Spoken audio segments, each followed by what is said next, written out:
to be successful in these 14-day tournament matches, you have to ignore everything on this bottom tier. In fact, I'm going to get this kind of thicker marker and just block out all of these additional units. Welcome everyone. I am Mr. Goldenbaum, and this is Supremacy 1914.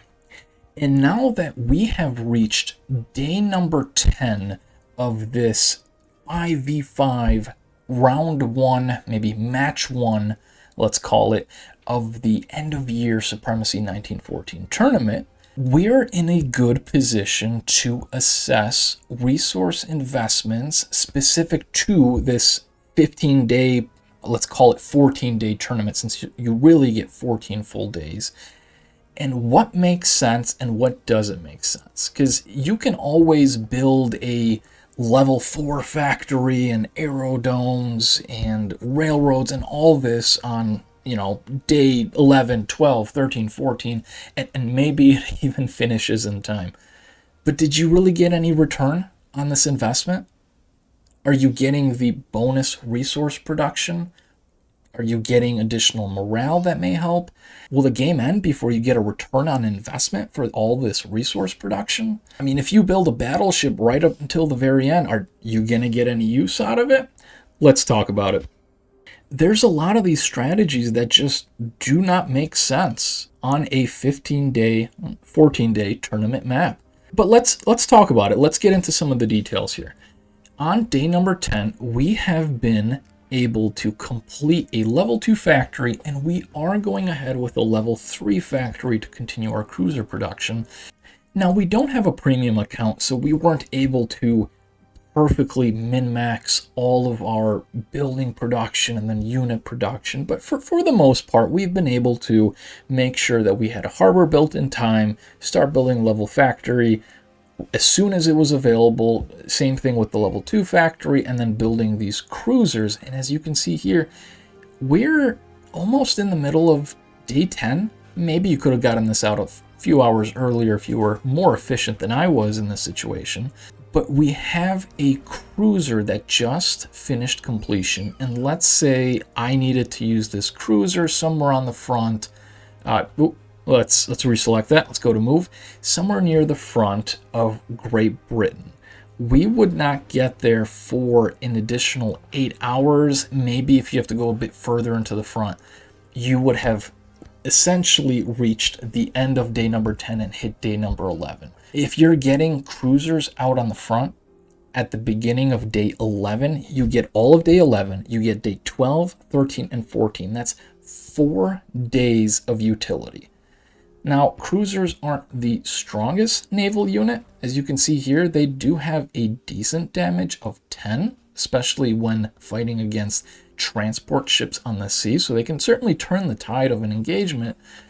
But cruisers are no battleships, and battleships would give you an additional 40 attacks, so just 4 times stronger with a much better range. But the problem with battleships is that they take 5 days to build. I can't even begin building one because I'm missing the level 3 factory. With the level 3 factory underway, if I just take a look at any other one of these provinces, we can see that the boost to unit production speed goes up an additional 200%. So certainly it won't take the full 5 days to build, and we are not in a naval province. Let's just reselect this real quick to build one of these battleships. So unfortunately, these battleships do not have the utility. These battleships are a hefty investment if you can even afford one, and you're not even going to be able to use it. Let's say you perfectly min-max everything out and you manage to crank out a battleship right before the game ends. Have fun bringing a battleship out to the front. They're not as fast as cruisers. Battleships have a speed of 30, meanwhile light cruisers have a speed of 67. So they're more than twice as fast. Submarines, I think you can make an argument for submarines if you're playing on the defensive, and the submarine would give you an immediate benefit.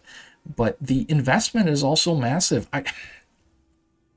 I think you can't justify more than your basic cruisers. And on land, going through a similar calculation, if I wanted to produce a light tank or a heavy tank, it's going to take about 2, almost 3 full days. By the time you get it out to the front, you maybe have a day to utilize a single light tank. And by the time you get multiple factories out producing multiple units, you're going to be past that 15-day mark. There's just no utility in these late game units.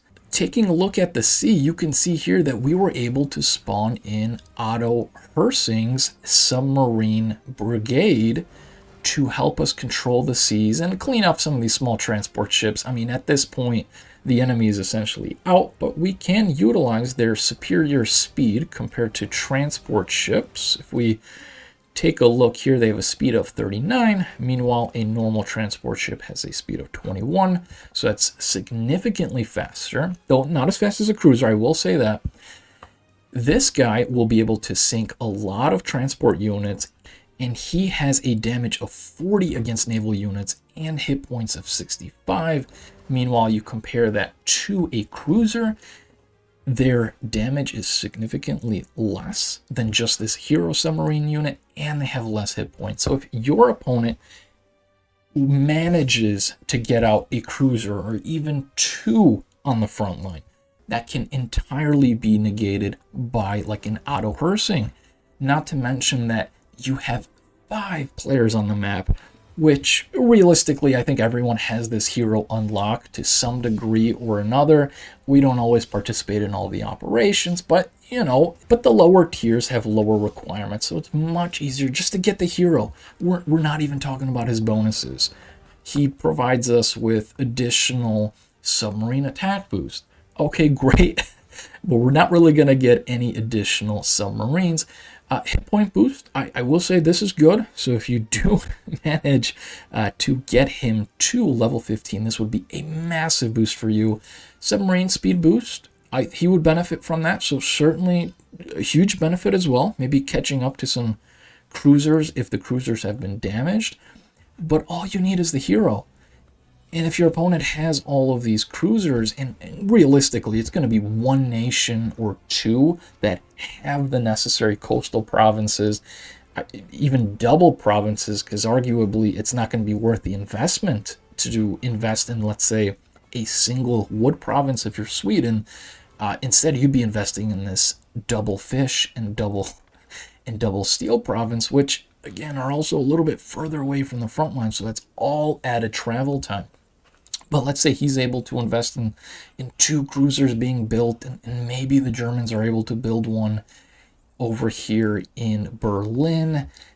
Russia really doesn't have good provinces anywhere. Maybe this oil, even if they manage to get 4 cruisers out in the field and maybe a bit more in production, there's going to be 5 Ottos out in the seas hunting all these cruisers down. And if they're bringing these cruisers to the front line, and you're bringing your submarines to the front line, ensure your opponents can always retreat back, try to regroup additional infantry, but all that takes time. And if you add infantry to those cruisers, which once you start dealing with cruiser-on-cruiser naval battles or battleships, I 100% recommend that is how you preserve your mechanized units. That's not going to help you here. That's going to take additional time away from this very finite amount of time.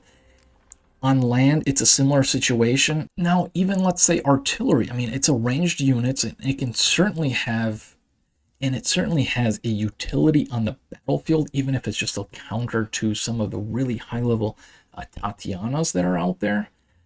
If your opponent's front line is entirely built out, just as Germany's was, and we were able to break him through the gap that we were all able to kind of create in pin for the Italians over here in Austria, your artillery, it's going to take a while to take down a level 2, level 3, level 4, or 5 fortification, especially once you start reaching day 10, 11, 12 in a very stalematy situation.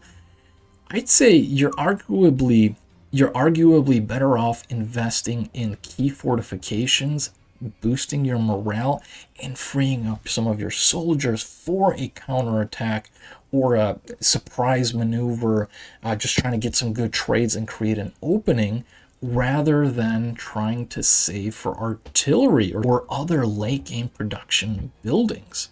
In fact, I would even say that you are much better off focusing on building cavalry units. Now, we don't have a barracks in this specific province, but I would honestly say with how cheap and plentiful food resources are and how quick cavalry as well, not to mention some of the great L&B heroes that some of these folks have.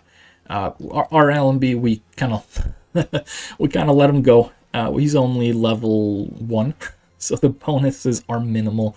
But there's some folks out there with at least a level 6, if not a level 8 Allenby, giving you 2 additional cavalry, huge cavalry attack boost, as well as the movement speed boost, which is just tremendous in a game like this, where you're just trying to find one single gap in the front line to exploit. Cavalry and armored cars are going to be the name of the game here. I would reckon that a lot of these maps will also be decided prior to day 10. To be successful in these 14-day tournament matches, you have to ignore everything on this bottom tier. In fact, I'm going to get this kind of thicker marker and just block out all of these additional units. Even the artillery is hard to justify with the little amount of time that we have available and how little damage artillery does. Yeah, I mean, once you're able to build out, 4, 5, 6, 7 artillery units, yeah, you're going to start doing some damage and whittling away at those forts, but you can't do that in just a few hour ticks. You just don't have enough time. So I would even say, hey, artillery, not worth it at this stage. All of your excess resources should be going into cavalry production, food production. So let's say France has 2 of these double grain provinces, and let's do a few other nations on our team, as well as armored cars as an additional investment of your oil and steel. And honestly, if you're able to expand your production of, and if you're able to expand your factory production, and we flip over here to cavalry, you can see you can crank out a ton of cavalry units. You'll have a lot of excess grain. And just as a quick recap of the tournament rules, Fiona Maeve Porter, and I think I've mentioned her a few times at this point, is not allowed. So you have a huge excess of food, especially into the late game, between all of your players, especially if you are, again, investing on a lot of your food in a lot of your grain or fish provinces. And armored cars. Armored cars are great. Yes, they're not an offensive unit, but they have a ton of hit points to help soak up damage. They have really good speed, which I believe is faster than that of cavalry. Oh yeah, almost twice as fast, to help exploit any kind of breaks in the front. If you're able to kind of rush a few of these out to capture some weaker provinces, they're going to hold their hit points better. They're going to regenerate hit points regardless of morale. And they have a really good, not to mention that they have a good defensive stat in case you do have to take the defensive fight. Even the offensive stats are going to be a huge benefit to your army, especially once you get capped off at 50 infantry.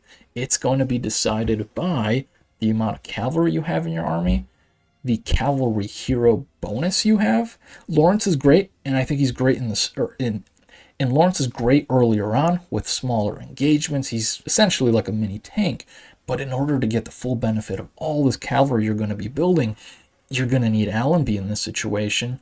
And on the defensive end, this 12 defensive stat boost is also really good.